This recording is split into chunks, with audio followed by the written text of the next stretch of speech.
να σας καλωσορίσω στην ημερίδα μας για τη συμβάση, για το πρότυπα συμβάσεων FIDIC. Ευχαριστώ πολύ που έχουμε τέτοια προσέλευση. Ελπίζω να σας ικανοποιήσει το περιεχόμενο της ημερίδας. Είμαι η Δέσποινα Υπολίτου, η εκτελεστική γραμματέας του ΚΕΔΕΟ. Και στο πρόγραμμά μας είχαμε ένα χαιρετισμό από τον κύριο Βορίδη, τον Μάκη τον Βορίδη, που είναι ο Υπουργός Υποδομών, Μεταφορών και Δικτύων. Δυστυχώς όμως συζητείται στην αρμόδια επιτροπή της Βουλής το νομοσχέδιο για τα ταξί, που όπως ξέρετε είναι ένα πολύ σημαντικό θέμα για το Υπουργείο. Και μας ζήτησε συγγνώμη γιατί δεν θα μπορέσει τελικά να παρευρεθεί. Φυσικά η ημερίδα τελεί υπό την αιγίδα του Υπουργείου και έχει την υποστήριξή του και μου ζήτησε να χαιρετήσω την ημερίδα εκ μέρους του.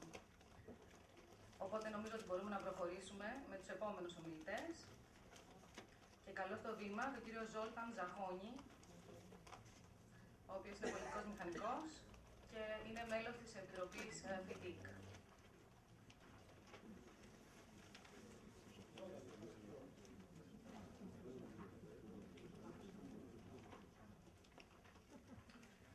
Ladies and gentlemen, welcome.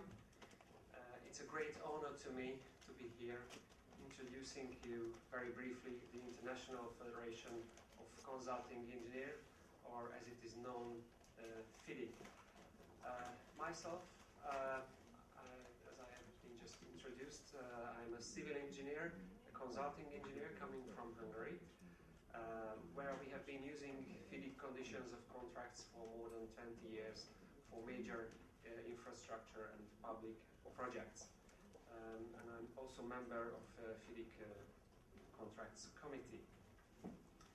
FIDIC, International Federation, was founded in 1913 by 3 national organizations, and it's been in operation since then, and currently having its headquarters in Geneva.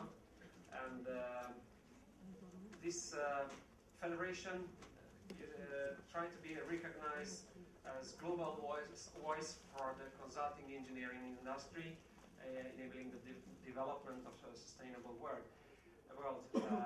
The mission is to work closely with stakeholders involved with construction and consulting engineering industry. There are 3 parts from the globe introduced from 3 aspects, where you can see countries of the big FIDIC family, where you can see blue, color blue. That means that these countries are member of the International FIDIC Federation, and it is very nice to have Greece in this big family. The FIDIC Federation is representing over 1 million consulting engineers professionals wide around the world in actually 89 countries. So the number of countries are always changing because there are new countries joining, new member associations, and sometimes they suspend their activity in FIDIC. So this shows you the weight of the worldwide international organization of consulting engineers. FIDIC has local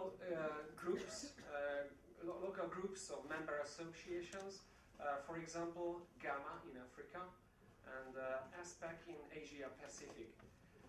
These are FIDIC member associations, and they are joining forces representing the consulting engineering industry together in their own region. There are regional federations who are working closely together with FIDIC. They are independent organizations. We have FIPAC in the Americas, and in Europe, EFCA, which is the most important for us. That's the European Federation of Engineering Consultancy Associations. The highest body of FIDIC organization is the General Assembly. They have annual meetings, and in these meetings the national associations, the member associations, are representing themselves between 2 or 6 participants, delegates, and the next governing body for this organization is the Executive Committee, where there are 9 elected members elected by the General Assembly, and including the President, the Vice President, and the Treasurer. FIDIC is a very efficient organization in a sense that its headquarters numbers 8 staff altogether, including the Managing Director. As I already mentioned, it is sitting in Geneva, very close to Geneva Airport, and you would not really imagine how efficient their operation is. As you will see very shortly, their everyday business and everyday activity. The various activities are carried out through committees. I wouldn't really read out all these committees, you can read here, but one of the most important committees is the Contracts Committee, where FIDIC conditions of contracts are being taken care of, new contracts are considered, and all the task groups working on the various contract conditions are really managed through this Contracts Committee. FIDIC has also forums for various purpose groups, for example, young professionals, presidents and secretaries, and also task forces, such as subscriptions. I need to mention that FIDIC recognized a couple of years ago that the young involvement of the young consulting engineers is very important, so they set up the young professional forums, which includes young people dealing with consulting engineering businesses under the age of 35. Here you can see the consulting engineering in this industry in figures. So consulting engineering is representing a value of 627 billion US dollar. Civil engineering, architecture, engineering services, 80% of that. Industrial consultancy, 20% of that. And this is supplied by the consulting engineering industry in an extent of 55%, 52%. Industry staff is about altogether 1.5 million. And the consulting engineering firms are counting to 60,000. And the construction cost worldwide, annual cost, is 4,300 billion US dollar. That's a very high amount. And I need to stop here to mention and highlight that more than 50% of this value is contracted worldwide under the FIDIC conditions of contract. That emphasizes the weight and the importance of FIDIC conditions of contracts. What are the FIDIC principles? First of all, FIDIC tries to help to provide quality services for the clients, cost efficiency and impartiality, and it expects the member associations and the member companies to adhere to these principles. FIDIC has a very firm view about how to select the consulting engineers for various purposes, for various projects, and it is no question that selection of consulting engineers, designers, should be done through quality-based proposals. And the quality of proposals, of course, therefore, is very important, and FIDIC has very firm views about how to maintain this practice. Skills and experience is very important, and fair remuneration is expected as a counterbalance. Sustainability, as you can find this very important word everywhere. It's closely linked with environmental issue.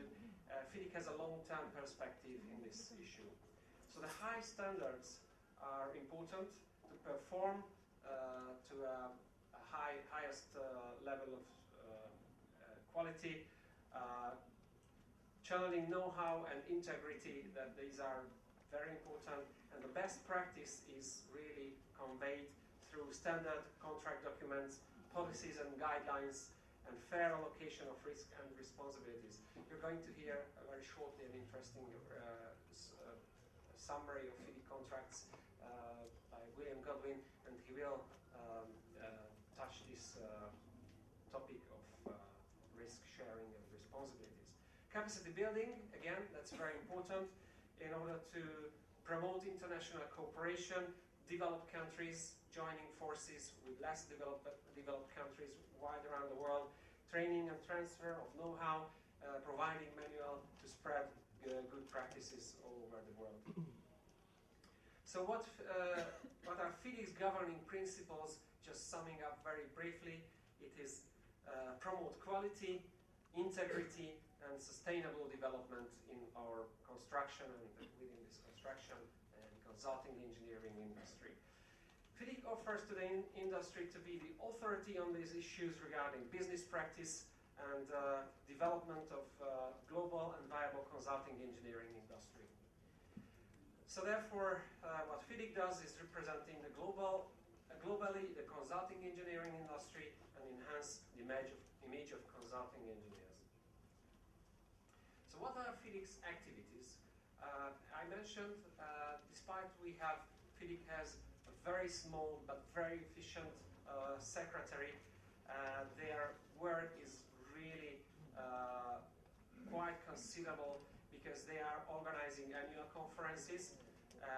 This is a good meeting place for clients, for business participants and consultants involved in this whole procedure. And FIDIC maintains consulting engineers' concerns on the agenda with international agencies and keeps strategic partnerships, for example, international financing institutions, European Union, and all global and local initiatives. Liaison maintain communication between members and committees and other organizations. That's again a very important part of activities. And as tools for these activities, you can find a number of publications in which establishing best practices for the industry and publishing contracts for the infrastructure industry is one of the highest purposes. Training. This is the next issue that needs to be mentioned over here. It is the major tool to convey knowledge and to spread best practice all over the world. Therefore, FIDIC puts very high emphasis on training. Capacity building for the consulting engineering industry, both developed and developing countries. You can find a lot of interesting details of these activities on the FIDIC home site, which is www.fidic.org. One of the major concerns of FIDIC and FIDIC's policies is procurement. So FIDIC tries to address all processes within a procurement system, from identification of a project, of good practice for preparing tender documents, receipt of tenders, award of contract, evaluation of tenders. And I need to mention here, just very recently, FIDIC published its most recent publication about procurement. It's a handbook which is very useful for anyone who is dealing with this topic.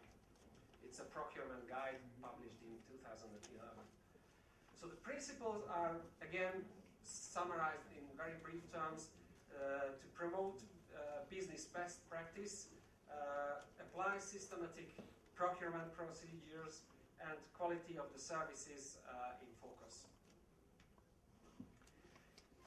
In order to support all these activities, one of the major activities of FIDIC is producing and publishing and making available various example documents, sample contracts. In this slide, I try to introduce you those model agreements which are important for professionals, for professional services. These are the client consultant services, where a consultant is providing certain services to a client, or joint venture agreement between two consulting companies or design companies, sub-consultancy agreement, and representative agreement. All these model agreements are available and accessible through FIDIC and the FIDIC home site. Of course, what is most often on the agenda and subject to discussions and subject of interest, these are the model works contracts. This is what we very often refer to as the rainbow collection. FIDIC publishes internationally recognized forms of contract for infrastructure work and building works, all kinds of works. Here you can see just, if I may say, tip of the iceberg, because FIDIC has much more to offer beyond these. You can see in this slide. However, these are the most frequently referred documents and most frequently types of FIDIC contracts, from the very simple short form of contract throughout the more complicated EPC turnkey project, plan and design build, and the most recent one, the design, build and operate project. So more than 40,000 copies are supplied each year of these sample conditions. But what are the advantages of using FIDIC standard water contracts? First of all, they are clear and coherent. So we have all the essential clauses included in these conditions of contracts, detailed definitions, and consistent structures. So very often in my presentations I refer to various quality assurance systems where you need to document everything and you need to have established procedures. And if you happen not to have such a system, but you use FIDIC and you follow the conditions and procedures what are laid down in these documents, you are operating a highly sophisticated quality assurance system at the end of the day. These contracts are fair and equitable, risk allocated to party best placed to control it, bear it and deal with it. That's the key element of FIDIC conditions of contract. It is foolish to allocate risk to parties who are not able to deal or handle these risks. Third party, drafted by consulting engineers who design and manage projects. We have some common sense within FIDIC where we say FIDIC contracts are prepared by engineers for use of engineering works to be managed by engineers. This is 99% true, but without highly experienced construction lawyers around us, we have some of them sitting at the desk, we would not be able to produce these contracts. But what's more important, that FIDIC conditions of contracts are very well established and project management driven. The focus is to deliver the works, to deliver the facility on time, at highest quality, and within agreed amount of money. So these contracts are complete and flexible.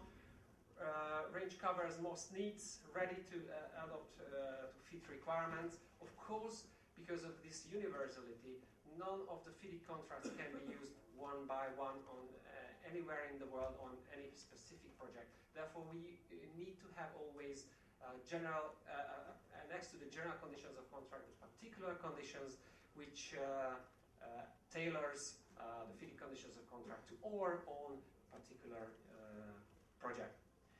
And they are recognized conditions of contracts. As I mentioned, more than the half of the overall investments, construction investments, are contracted based on FIDIC conditions of contracts.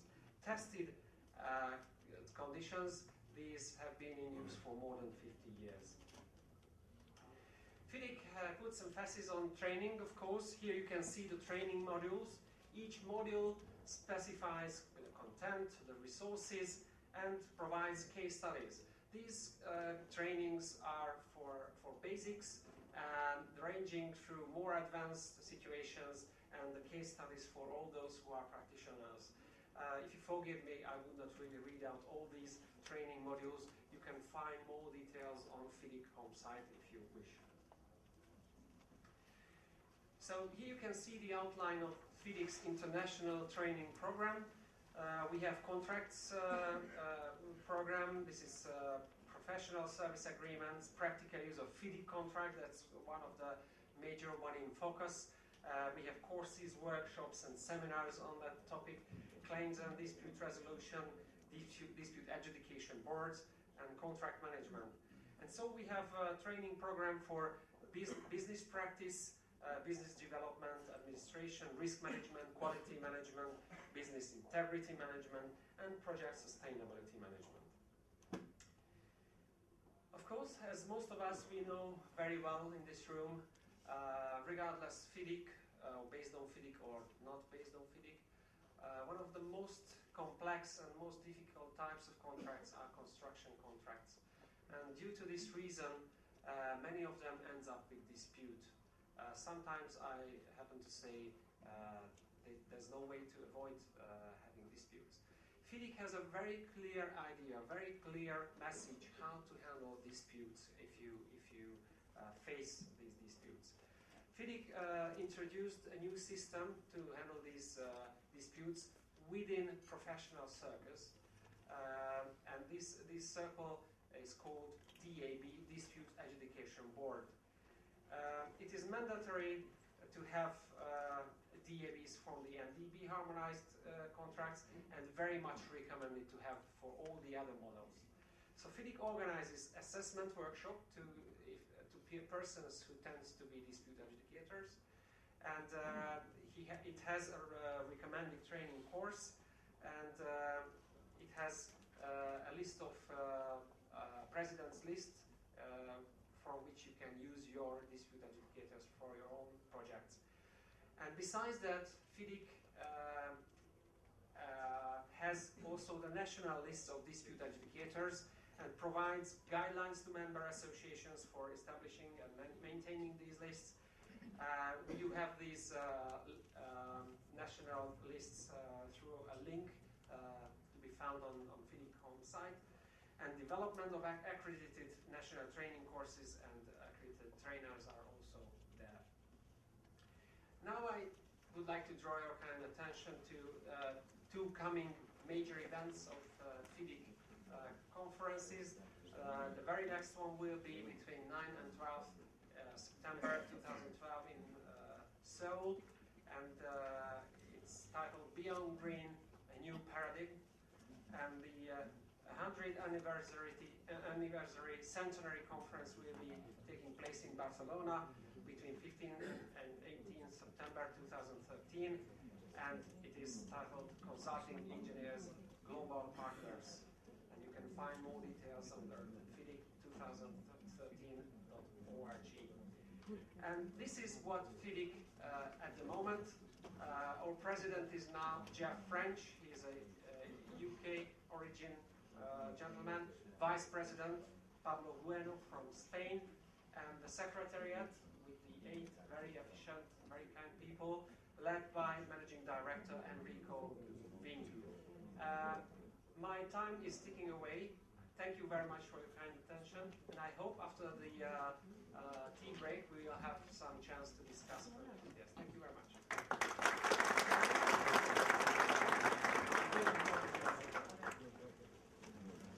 Ευχαριστούμε τον κύριο Ζαχόνη για τις χρήσιμες πληροφορίες που μας έδωσε για τη λειτουργία της FIDIC και τη χρησιμότητα των συμβολέων αυτών. Μπορώ να δώσω τώρα το λόγο, αν είμαστε έτοιμοι. Are we ready? Okay. Μπορώ να δώσω τώρα το λόγο στον κύριο William Godwin, ο οποίος είναι δικηγόρος και θα μας μιλήσει για το πόσο χρήσιμα εργαλεία είναι τα FIDIC για τις υποδομές. Well, ladies and gentlemen, it's a great pleasure for me to be here this morning in this great city of Athens to talk about FIDIC contracts and infrastructure development, a very important theme, of course. As Zoltán has so helpfully described already, FIDIC is very widely used and increasingly so in international construction projects, and this is nowhere truer than in the case of infrastructure projects of all kinds. Why should this be so? Well, one of the important reasons is that FIDIC contracts present a wide range of contract types to suit infrastructure and construction projects more generally of various kinds, depending on the party's appetite for risk, depending on the particular demands and dynamic of the project financing process and other factors which we'll look at briefly this morning. As Zoltán also helpfully indicated, the FIDIC contracts, although they differ in type, and in particular in the allocation of risk between contracting parties, share many very important features in common. They all share the same basic 20-clause structure. This was deliberately introduced in 1999 when the current suite of FIDIC contracts was published in order to make the FIDIC contracts user-friendly in at least two respects. First, it should be possible to identify in clear, easy-to-understand language what exactly the contract was saying about particular important phases of a project, such as employers taking over, claims by contractors and employers, disputes and other critical matters.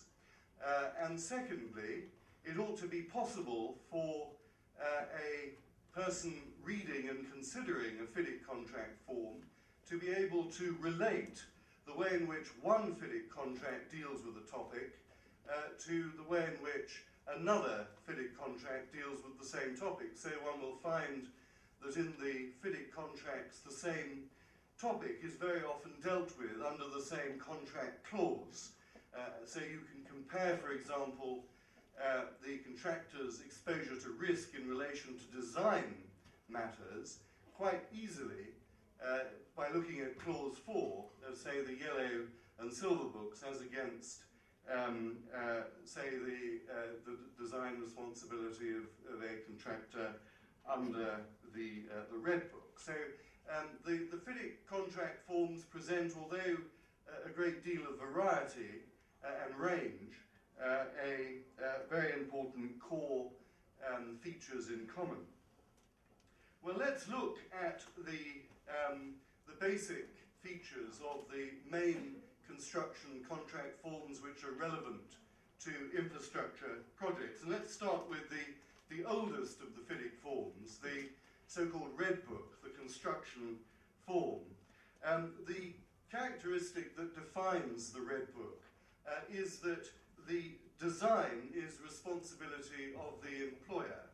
The contractor implements the employer's design. That design can, of course, be prepared by consultants on the employer's behalf, but the essential feature of the red book, or its defining feature, is that the contractor is not responsible for design, or at least not for the majority of the design. Another important feature of the red book is that it is a measurement-based contract. It is not a fixed-price lump sum contract. The contractor is paid according to measured quantities of work executed in accordance with the contract requirements, according to the bill of quantities and the specifications. So the rates applied in the bills are to be applied under interim certification processes administered by the administering engineer to the work that has been measured as the project proceeds. I mentioned the engineer.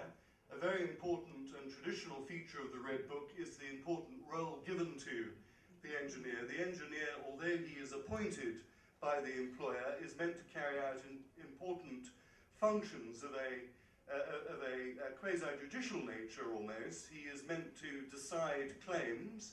He is meant to act fairly in deciding what sums should be certified to the contractor under the interim payment rules of the contract. He is meant to adjudicate in matters between employer and contractor where such matters fall for decision under the contract terms.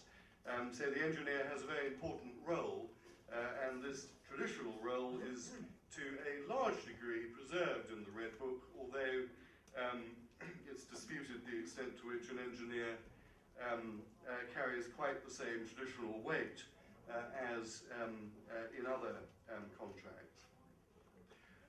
What also characterises the Red Book is an even-handed balance of risk. As Zoltán indicated, one of the features most commonly associated with FIDIC is the idea that risk is fairly apportioned between contractor and employer. The key concept underlying this allocation of risk in the Red Book is the idea that the party who can best manage and control risk should bear the particular risk occurring. So, for example, a contractor under the Red Book is entitled to an extension of time and additional payment if unforeseeable physical circumstances or difficulties occur that cause the contractor delay to the programme and additional loss, cost and expense. An allocation of risk which is meant to be overall fair and reasonable is one of the guiding principles of the Red Book. A version of the Red Book is the Multilateral Development Bank's harmonised edition. It's an important type of contract form in infrastructure projects, particularly where the main multilateral development banks are responsible for project financing, because they will stipulate that this particular version of the FIDIC forms should be used. The MDB Red Book, as it's sometimes called, or the MDB version of the Red Book, arose out of the need to harmonise the different requirements that the Multilateral Development Bank stipulated in the tendering process where the financing for the project was provided by the MDBs. It is confined to the Red Book, and it contains various requirements. The DAB process, as Zoltán indicated, is mandatory under the Red Book. There are greater controls on the power of the engineer under the MDB version of the Red Book than exist under the normal Red Book, and there are much stricter anti-corruption and transparency rules under the MDB version of the Red Book. But let's move on to the Yellow Book. Here we have the successor to the original FIDIC design build form, the Orange Book. The Yellow Book is distinguished fundamentally from the Red Book by the fact that under the Yellow Book, the contractor is primarily responsible for design. So it is a design-build form and not an employer design form as we have with the Red Book, either in its original form or in the MDB harmonised edition. As well as being a design-build form, it is a lump-sum price contract. It is not a measurement contract. The virtue of that, of course, of those two features, contractor design and a lump-sum fixed price, is that it increases the extent to which the project financiers and the employer, the extent to which those parties have control over time and budget, and to some extent risk, because you will have, instead of the potential for under a Red Book of a contractor blaming the designer if something goes wrong in the project, and the designer in turn blaming the contractor, saying it was not a problem with my design, it was all because the contractor failed properly to implement my design. Those kind of interface problems can be reduced significantly from an employer's point of view by having a design-build form, because a single contracting entity, the contractor, is responsible contractually both for construction and for design. So the scope for disputes between designers and contractors, where the employer is in a sense the pig in the middle who has to try to navigate an approach between the two, is reduced or eliminated. The lump sum price also, of course, increases the project sponsor's control over cost. Instead of being a measurement-based contract, it is subject to the lump sum fixed price, and of course that doesn't mean the contractor cannot get additional payments, typically under Clause 13. He'll be entitled to additional payment for variations to the contract works. And he'll be entitled also to make claims if certain risks eventuate, which the Yellow Book assigns to the employer. But in principle, it is plainly far easier for a project sponsor to control one important feature of risk, namely budget, by having a lump sum fixed price.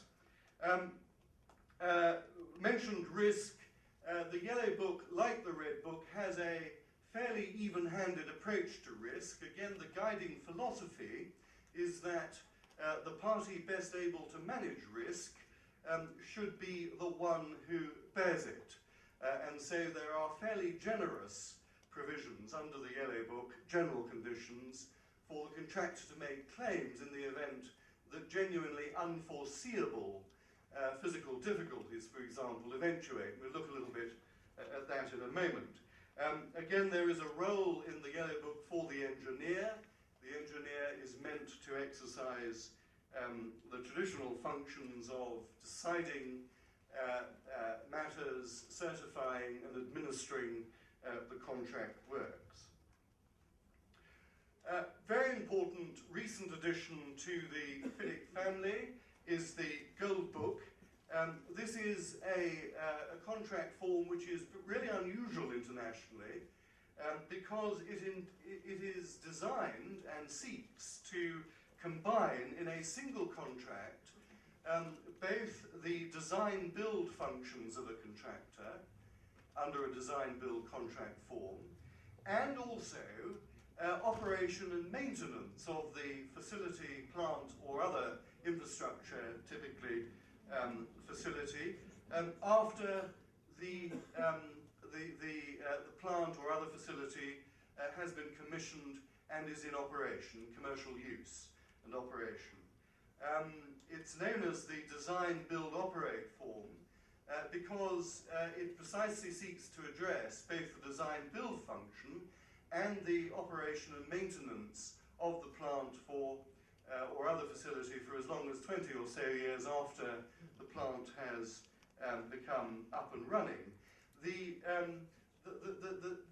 home for the Gold Book is originally in the concession type project where you have a project sponsor responsible for putting together the financing and implementation of for example, a water treatment plant or a hydro project, where the project sponsor takes on responsibility for design, construction, procurement, and then operates the plant or uses an operator for the plant or other facility for the extended concession period of 20 or sometimes 30 or even 40 years, during which the project sponsor is able to benefit from the profit generated by the plant during that concession period, which in turn justifies his initial risk in financing and putting together the project in the first place. Concession type projects, very widely used, particularly in the developing world, but in all sorts of contexts elsewhere in the world, cried out for a single contract that combined both the design-build function and the operation period, because under a different model, a separate operating and maintenance entity comes in to take over operation and maintenance after the plant has been commissioned and is in commercial use. Again, there were issues for project sponsors in terms of interface, in terms of risk. There was also the problem that the design-build contractor for the facility had a relatively short-term view about, particularly if he is operating, as he almost inevitably will be, under a fixed-price lump sum, a relatively short-term view about the plant's construction quality and so forth, and didn't really think about, and didn't need to think about, the long-term maintenance period, 20, 30, whatever it is, years after the plant was commissioned. One of the virtues of the Gold Book is that if a single entity is responsible for design, construction and operation over a long period, that entity will have to think carefully about the plant construction, quality and so forth, all sorts of issues in a far longer term perspective to the benefit of the project sponsor. Again, a lump sum fixed price, no surprises about that. There isn't an engineer as such in the Gold Book, the design, build, operate form. Instead, he or she is called an employer's representative. In fact, the functions of the employer's representative under the Gold Book are similar in many ways to that of the engineer under the Yellow Book. Again, the Gold Book has a fairly even-handed balance of risk. The old FIDIC philosophy, if you like, comes into play here. The Gold Book is often thought of as being fairly closely aligned in terms of risk allocation to the Yellow Book. It's got quite a lot in common with the Yellow Book in terms of that basic allocation or balancing of risk. The final book to look at in terms of infrastructure development in the FIDIC context for us this morning is the Silver Book, the EPC turnkey form of contract. Now, that again is a contractor design form. It's a design build form.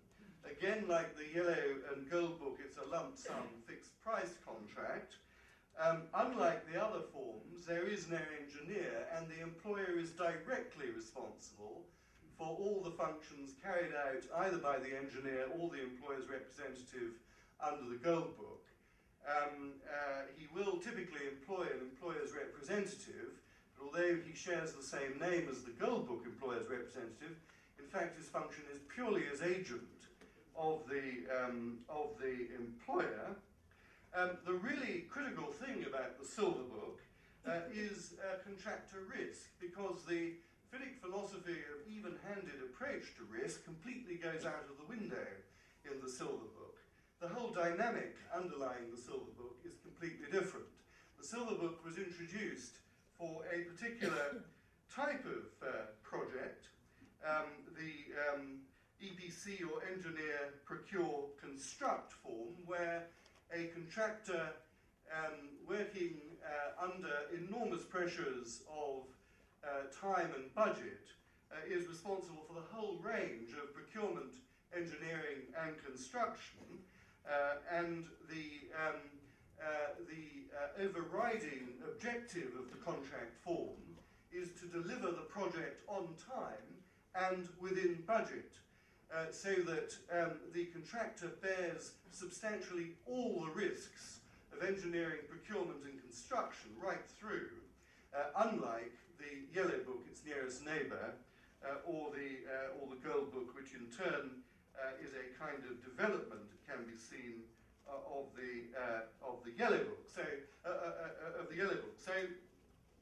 just quickly then, because I don't want to exceed my allotted span, which contract, if one is looking at the range of FIDIC contracts available to the contracting parties in an infrastructure project, which contract should the parties consider using for their project? Well, of course, that's an enormous question that can't be answered in 5 minutes standing in Athens on a glorious spring morning, or afternoon, I should say.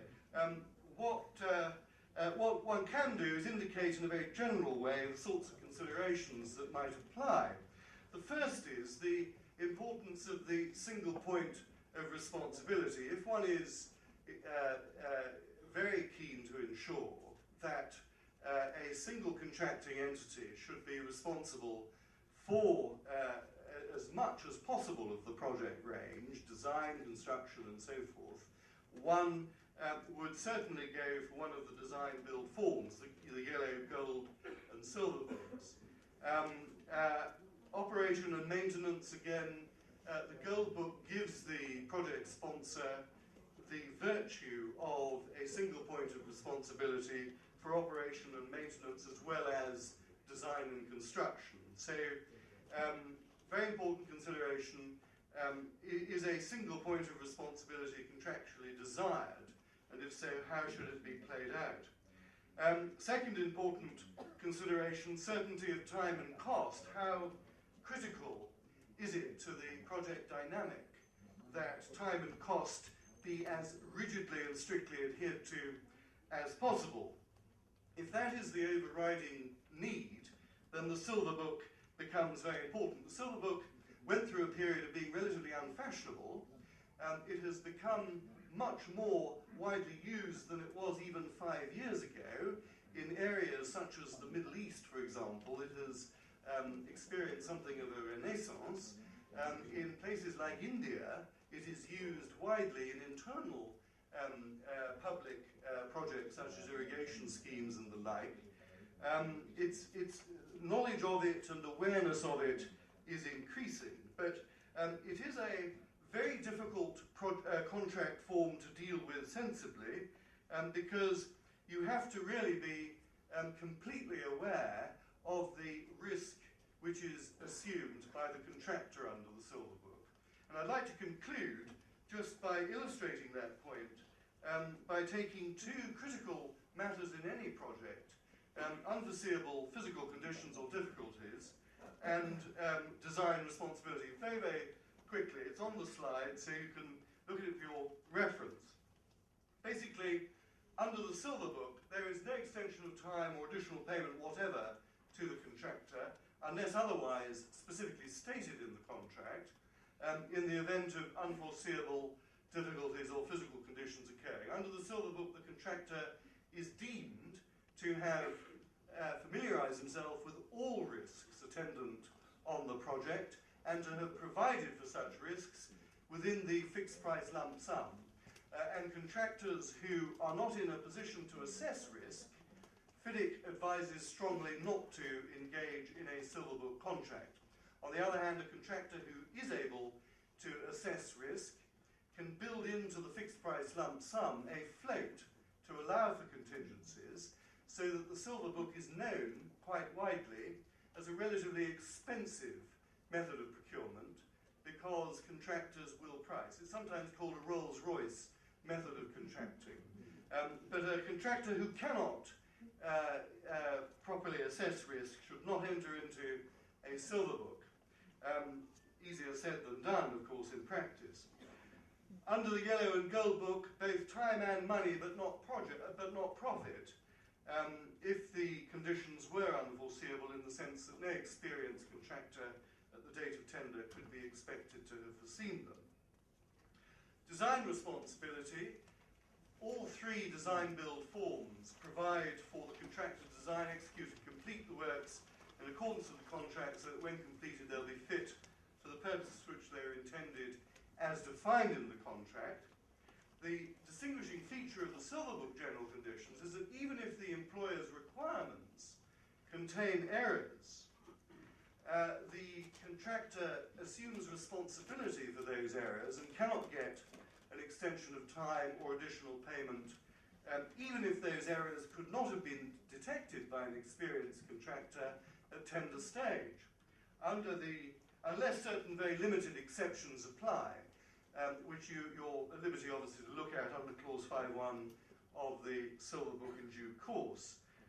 But unless certain very limited exceptions apply, the contractor bears the full weight of responsibility for errors in employer's requirements, even if the employer led the contractor to believe that he could rely on the data, calculations, and other information contained within the employer's requirements. So even if the employer actually provides the contractor with material on which the employer assures the contractor he can rely, the contractor is contractually responsible if there are errors, omissions, and inadequacies in that material, in that information. Mr. Godwin, excuse me, could you wrap up, because we are... I'll certainly conclude now, forgive me. The Yellow and Gold Book, again, additional time and payment if the error in employer's requirements was such that an experienced contractor couldn't have discovered them. I flagged two issues of front-end engineering design and multiple turnkey projects, which I would be very happy to discuss after or during coffee or whenever, but I think the time constraints mean that I need to bring my presentation to a fairly swift end, so it remains only to thank you for your patience. Thank you very much.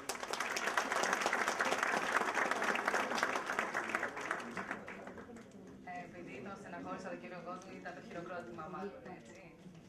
Λοιπόν, υπάρχει μια συνοπτική εκτύπωση των εγχειριδίων που περιέγραψε ο κύριος Godwin μέσα στο φάκελο που σας έχει μοιραστεί. Και τώρα καλώ στο βήμα τον κύριο Πέτρο Σφικάκη, ο οποίος είναι και στους συνδιοργανωτές της εκδήλωσης. Είναι δικηγόρος και θα μας μιλήσει για τις βάσεις FIDIC και την προσαρμογή του στην ελληνική νομοθεσία. Έχετε το λόγο. Ευχαριστώ πολύ. Το κατάφερα. Γεια σας, λέγομαι Πέτρος Σφικάκης, είμαι δικηγόρος. Το αντικείμενο αυτής της παρέμβασης αφορά το πώς οι συμβάσεις FIDIC, για τις οποίες μίλησε προηγουμένως ο Ζόλταν και ο Βίλιαμ, μπορούν να επιβιώσουν στο ελληνικό περιβάλλον. Για το γραφείο μας είναι χαρά και τιμή που συνδιοργανώνει αυτή την συνάντηση. Ευχαριστούμε ιδιαίτερα το ΚΕΔΕΟ για την διοργάνωση, τον ΣΕΓΜ επίσης, τον Βίλιαμ, τον Ζόλταν και όλους εσάς που βρίσκεστε σήμερα εδώ. Βρισκόμαστε σε μια αίθουσα γεμάτη μηχανικούς κυρίως και δικηγόρους λιγότερους, από όσο είδα από τις κρατήσεις, από τις εκδηλώσεις ενδιαφέροντος. Θα σας πω λοιπόν μια μικρή ιστορία. Σε ένα δωμάτιο πριν από κάποιο καιρό είχαν μαζευτεί ένας δικηγόρος, ένας μηχανικός και ένας θεολόγος. Και η συζήτηση ήταν ποιος έφτιαξε τον κόσμο. Ο μηχανικός, αρχιτέκτορ μηχανικός, είπε ότι βεβαίως οι μηχανικοί έχουν φτιάξει τον κόσμο, διότι το σύμπαν είναι ένα μηχανικό σύστημα, μια αρχιτεκτονική κατασκευή. Ο θεολόγος είπε ότι όχι βέβαια, γιατί πριν από το σύμπαν υπήρχε το χάος και επομένως ο Θεός και οι θεολόγοι έχουν τον πρώτο λόγο στο πώς από το χάος φτάσαμε στο σύμπαν. Και τότε βεβαίως πετάχτηκε ο δικηγόρος και είπε: και το χάος, κύριε, ποιος νομίζετε ότι έφτιαξε το χάος? Εδώ είμαστε λοιπόν. Μια σύμβαση, κυρίες και κύριοι, μια σύμβαση έρχεται να ρυθμίσει αυτό το μικρό χάος σχέσεων, συμφερόντων, επιδιώξεων σε ένα κοινό σκοπό που είναι η επίτευξη ενός στόχου, ενός έργου. Για να είναι βιώσιμη, λειτουργική, χρήσιμη μια σύμβαση πρέπει να απαντάει σε 4 βασικά ερωτήματα. Στο τι θέλουμε να κάνουμε, στο πώς γίνεται αυτό, με ποιες προδιαγραφές, με ποιες προϋποθέσεις, στο πότε και στο ποιος κάνει τι. Αυτές, ας πούμε, είναι οι βασικές προϋποθέσεις για την πληρότητα μιας σύμβασης. Υπάρχει όμως και ανάγκη να υπάρχει και ποιότητα και χρησιμότητα στη σύμβαση την οποία φτιάχνουμε. Και εκεί είναι πράγματα λίγο πιο δύσκολα, αυτονόητα καμιά φορά ακούγονται, αλλά είμαι βέβαιος ότι από την εμπειρία σας τα ξέρετε, ότι έχουν σημασία την κρίσιμη στιγμή. Χρειαζόμαστε σαφήνεια, να καταλαβαίνει ο καθένας που διαβάζει ένα χαρτί τι ακριβώς εννοεί εκεί, παρά τις προσπάθειες των δικηγόρων και καμιά φορά και των μηχανικών, με περίπλοκες διατυπώσεις να ασκήσουν την τέχνη τους. Πολύ σημαντική είναι η πρόβλεψη. Ουσιαστικά μια σύμβαση τι κάνει? Επιχειρεί να φανταστεί πώς θα πάνε τα πράγματα, πώς θέλουμε να πάνε και τι θα συμβεί αν κάτι πάει διαφορετικά ή στραβά σε σχέση με αυτό που αρχικά είχαμε υποθέσει. Χρειάζεται ισορροπία συμφερόντων.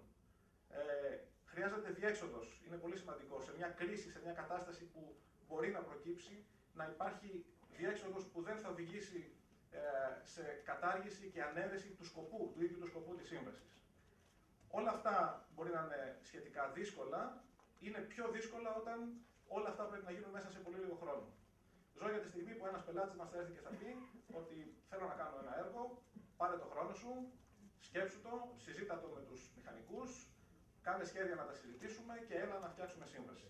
Η διαπραγμάτευση γίνεται αν θα έχουμε τελειώσει προχθές ή χθες.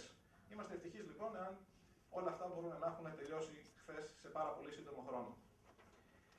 Άρα λοιπόν για να γίνουν όλα αυτά, για να πετύχουμε αυτό το στόχο, ουσιαστικά τι θέλουμε? Θέλουμε την αξιοποίηση της εμπειρίας των ανθρώπων που συμμετέχουν στο χτίσιμο αυτής της σύμβασης. Που είναι ο τεχνικός σύμβουλος, ο μηχανικός, που είναι ο οικονομικός σύμβουλος, που είναι ο δικηγόρος, παρακαλώ, βεβαίως. Οι δύο τελευταίοι ελέγχια χρειάζονται όταν οι μηχανικοί, δεν παίζουν τον ρόλο και του δικηγόρου και του οικονομικού συμβούλου, γιατί είναι γνωστό ότι οι μηχανικοί, ειδικά αυτοί που είναι σύμβουλοι μηχανικοί, μπορούν να είναι και δικηγόροι και οικονομολόγοι και αστροναύτες και ό,τι χρειαστεί. Θεολόγο, γιατροί πολύ συχνά. Θεολόγο σπανίως χρησιμοποιούμε για να μείνω στην προηγούμενη ιστορία, παρά μόνο τα πράγματα είναι πολύ σκούρα. Αλλά εκτός από αυτούς, υπάρχει το πλεονέκτημα που μας προσφέρουν συμβάσεις FIDIC για αυτό το οποίο συζητάμε σήμερα. Είναι η αξιοποίηση της συλλογικής γνώσης, της συλλογικής εμπειρίας που έχει αποκτηθεί από χιλιάδες επαγγελματίες σε όλο τον κόσμο για δεκαετίες. Αυτό είναι κάτι που τουλάχιστον εμένα στη δουλειά μου με κάνει να νιώθω ασφαλής. Ότι βλέπω, μπορώ να εκτιμήσω, να πατήσω πάνω στην συλλογική γνώση και τη δουλειά πολλών συναδέλφων σε όλο τον κόσμο για πάρα πολλά χρόνια. Αν έρθουμε στο ελληνικό δίκαιο, η απάντηση αν οι συμβάσεις FIDIC μπορούν να ζήσουν στο ελληνικό περιβάλλον δικαίου είναι διπλή. Είναι και ναι και όχι. Για τα ιδιωτικά έργα είναι ναι, ασφαλώς.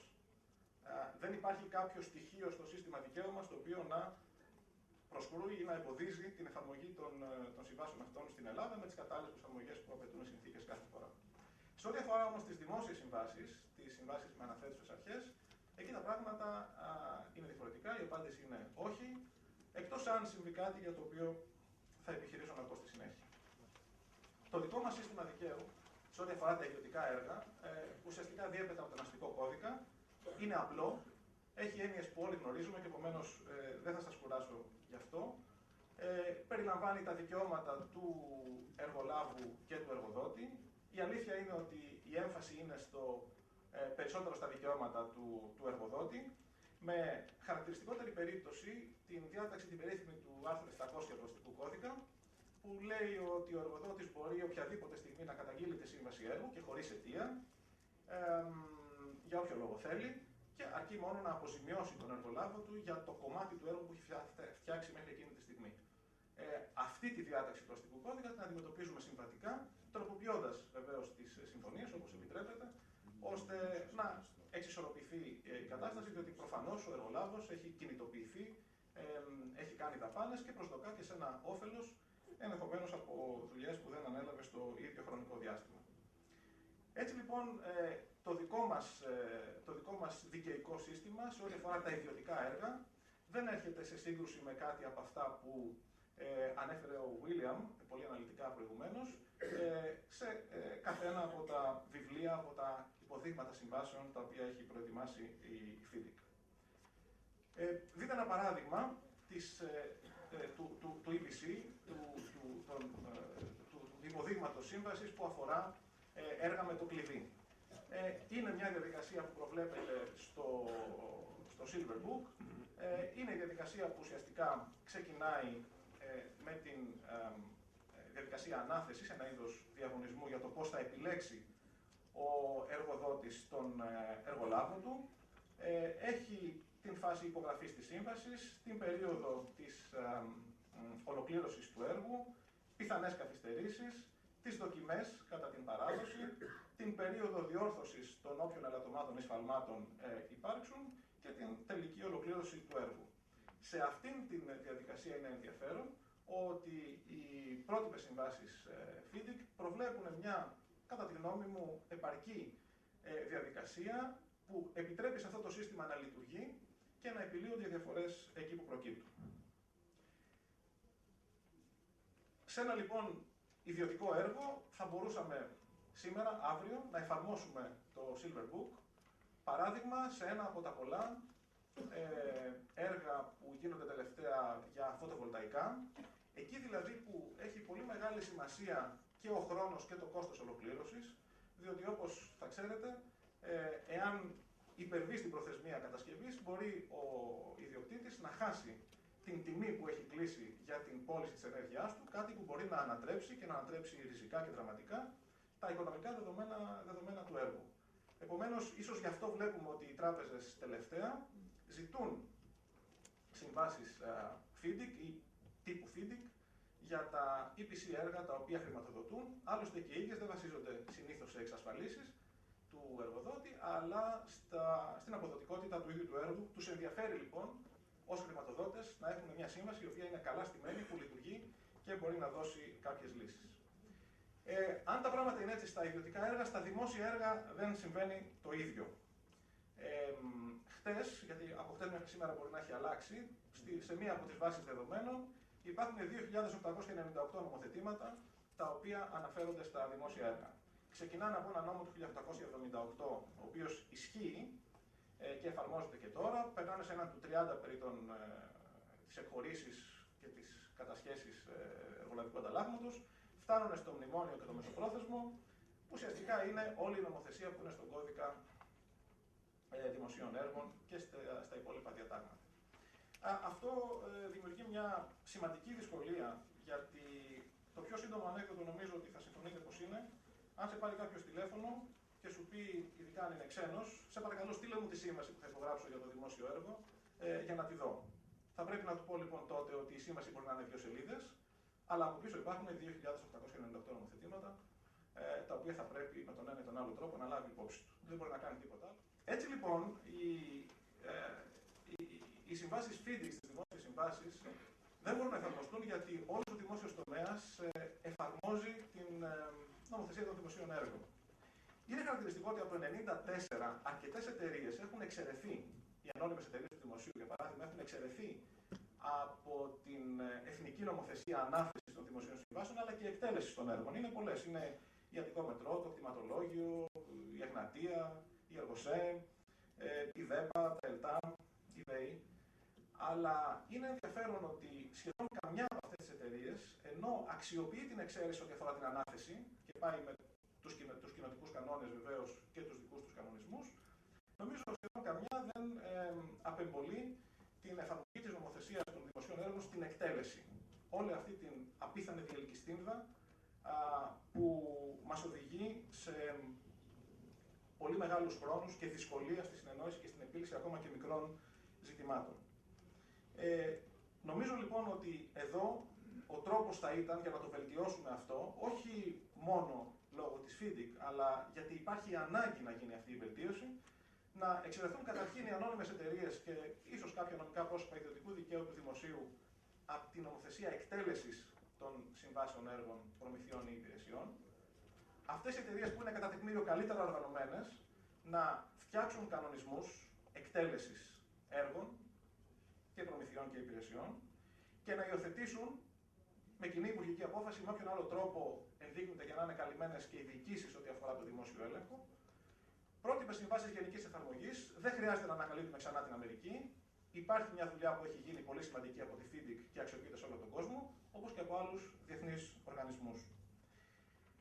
Για αυτή τη δουλειά, άλλωστε, το Σεπτέμβριο του 2011 πέρασε ο νόμος 4013 του 2011 για την ενιαία ανεξάρτητη αρχή δημοσίων συμβάσεων, η οποία ακριβώς στους σκοπούς της έχει την εκπόνηση και την εφαρμογή προτύπων συμβάσεων και διακηρύξεων και την κατεύθυνση που πρέπει να δίνει στους οργανισμούς του δημοσίου για να υλοποιήσουμε μεγαλύτερη αποτελεσματικότητα και διαφάνεια τα έργα που κάνουν. Συνοψίζω. Κατά τη γνώμη μου, τα πλεονεκτήματα της χρήσης των συμβάσεων FIDIC είναι ότι είναι επαρκείς και δοκιμασμένες συμβάσεις. Αισθάνομαι ασφάλεια πατώντας, στη δουλειά μου το λέω την καθημερινή, πατώντας στην πείρα και τη γνώση τόσο πολλών ανθρώπων για τόσο πολύ χρόνο σε ολόκληρο τον κόσμο. Είναι ασφάλεια συναλλαγών. Ξέρουμε γιατί μιλάμε μεταξύ μας. Μιλάς με τον Ιταλό, τον Γερμανό, τον δικηγόρο ή τον Έλληνα συνάδελφο και ξέρεις γιατί πρόκειται. Είναι διαφάνεια. Δύσκολα κάποιος θα βάλει την άρκη ή την παρανόφλουδα μέσα στη σύμβαση, ακριβώς διότι η οποιαδήποτε αλλαγή και παρέκκληση είναι ορατή. Είναι εξοικονόμηση πόρων, διότι μπορεί να γίνεται πιο γρήγορα, πιο αποτελεσματικά και με λιγότερο κόστος η κατάρτιση μιας σύμβασης. Και συνεπάγεται εξωστρέφεια, κάτι που η Ελλάδα αυτό το χρόνο, αυτή την περίοδο το χρειάζεται ίσως πολύ περισσότερο. Αφήνω κάτι τελευταίο και με αυτό κλείνω. Είναι η επίλυση διαφορών. Σε ένα έργο προκύπτουν καθημερινά διαφορές, μικρές ή μεγάλες, σημαντικές ή ασήμαντες. Πρόσφατα στο γραφείο είχαμε μια ακόμα αναβολή μιας υπόθεσης, μιας διαφοράς με την Εγνατία, η οποία ξεκινάει από μια ένσταση του 2005 και η επόμενη δικάσιμος είναι το 2013. Αυτή η σύμβαση λοιπόν, και έχει κι άλλα, αυτή η σύμβαση μέχρι τώρα έχει 8 χρόνια που πρέπει να κλείσει, αν κανείς δεν έχει φαϊνή ιδέα μετά να πάει και στον Αριοπάγο. Αντίστοιχα, το έργο στο μετρό στο Περιστέρι, που ουσιαστικά έχει ολοκληρωθεί, αν δεν υπήρχε η δυσκολία με τη Siemens, θα είχε παραδοθεί και στους πολίτες να μπορούμε να το χρησιμοποιούμε. Υπολογίζουμε ότι θα κλείσει τις όποιες διαφορές μικρές ή μεγάλες υπάρχουν σε 3-5 χρόνια, αν είμαστε τυχεροί. Η ταχεία εκαθάριση μιας σύμβασης έχει πάρα πολύ μεγάλη σημασία και από αυτή την άποψη και η καθαρότητα των κανόνων στις συμβάσεις FIDIC και η διαδικασία επίλυσης διαφορών, που εκεί πρέπει να δουλέψουμε ίσως λίγο παραπάνω σε ό,τι αφορά την εκτέλεση και την εφαρμογή του στην Ελλάδα, μπορούν να προσφέρουν μια πάρα πολύ σημαντική βοήθεια. Σας ευχαριστώ πολύ.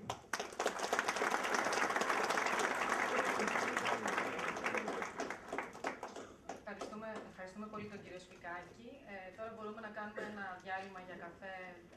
Θα παρακαλέσω 1 τετάρτου, γιατί έχουμε ξεφύγει λίγο του χρόνου. Και σας περιμένω σε 1 τέταρτο.